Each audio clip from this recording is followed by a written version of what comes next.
As far as the attack is concerned, I still haven't gotten a lot of information because I rely on Pete. But to me, it was an attack. It wasn't one strike, two strikes, three strikes.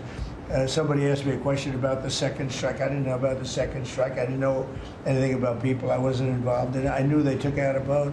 But I would say this, they had a strike. I hear the gentleman that was in charge of that is extraordinary. He's an extraordinary person. I'll let Pete speak about him. But Pete was satisfied.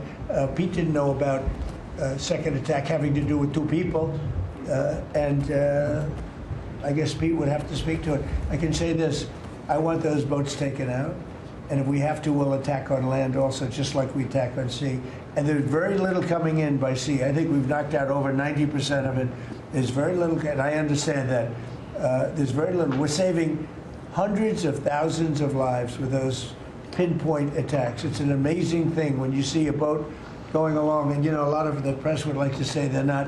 You see the boat. They're not maybe drugs. You see these boats. First of all, who has 5 engines on the back of a boat going in weird directions and loaded up with lots of white containers? They're bags of things. No, they've done an amazing job, and Pete has done an amazing job. Pete, you could probably better answer the question. No, you're spot on, sir. I think you got to start with the baseline, which Marco laid out, everybody's laid out. We've got 20 million people invading our country over 4 years. We don't know where they're coming from. That includes Tren de Aragua and cartels and violent criminals. They bring drugs, and you mentioned it, Mr. President, poisoning, an intentional poisoning of the American people, killing hundreds of thousands of Americans. So the president had the courage to designate these cartels as designated terrorist organizations. Now, a number of us here served in the military and spent 20 years fighting terrorists like Al-Qaeda and ISIS on the other side of the world. How do you treat Al-Qaeda and ISIS? Do you arrest them and treat them, pat them on the head and say, don't do that again? Or do you end the problem directly by taking a lethal, kinetic approach? And that's the way President Trump has authorized the War Department to look at these cartels. And I wish everybody could be in the room watching our professionals like Mitch Bradley, Admiral Mitch Bradley, and others at JSOC and SOCOM and other commanders. The deliberative process, the detail, the rigorous, the intel, the legal, the evidence-based way that we're able to, with sources and methods that we can't reveal here, make sure that every one of those drug boats is tied to a designated terrorist organization. We know who's on it, what they're doing, what they're carrying. All these white bales are not Christmas gifts from Santa. This is drugs running on 4-motor fast boats or submarines that we've also struck. No one's fishing on a submarine. And I have empowered them to make that call. Now, the first couple of strikes, as you would, as any leader would want, you want to own that responsibility. So I said, I'm going to be the one to make the call after getting all the information and make sure it's the right strike. That was September 2nd. There's a lot of intelligence that goes into that, building that case and understanding that, a lot of people providing information. I watched that first strike live. As you can imagine, at the Department of War, we got a lot of things to do. So I didn't stick around for the hour and 2 hours, whatever, where all the sensitive site exploitation digitally occurs. So I moved on to my next meeting. A couple of hours later, I learned that that commander had made which he had the complete authority to do, and by the way, Admiral Bradley made the correct decision to ultimately sink the boat and eliminate the threat. He sunk the boat, and eliminated the threat. And it was the right call. We have his back.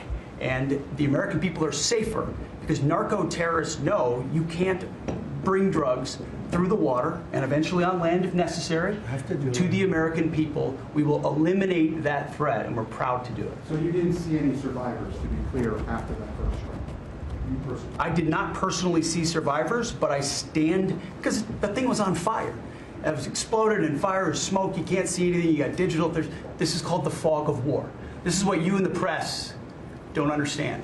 You sit in your air-conditioned offices or up on Capitol Hill and you nitpick and you plant fake stories in the Washington Post about kill everybody, phrases on anonymous sources not based in anything, not based in any truth at all. And then you want to throw out really irresponsible terms about American heroes, about the judgment that they made. I wrote a whole book on this topic because of what politicians and the press does to warfighters. President Trump has empowered commanders to do what is necessary, which is dark and difficult things in the dead of night on behalf of the American people. We support them, and we will stop the poisoning of the American people. And Mr. Secretary, on the second strike, you said it happened more than an hour after the first. Did I hear I it couldn't tell you correctly? the exact amount of time. Minutes, or you went off the room, is what you're saying.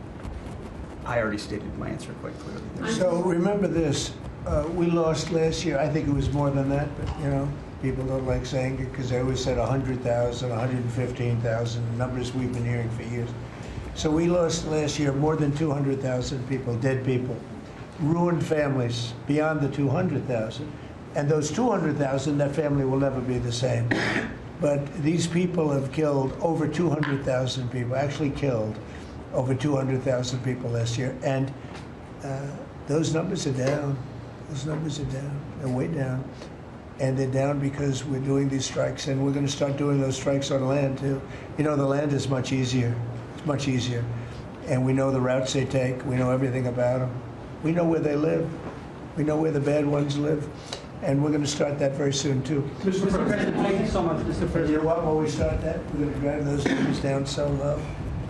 And then you're going to have families be able to live without the fear of their son or daughter just having a pill to have a little fun and ending up dying within a period of 60 seconds, right?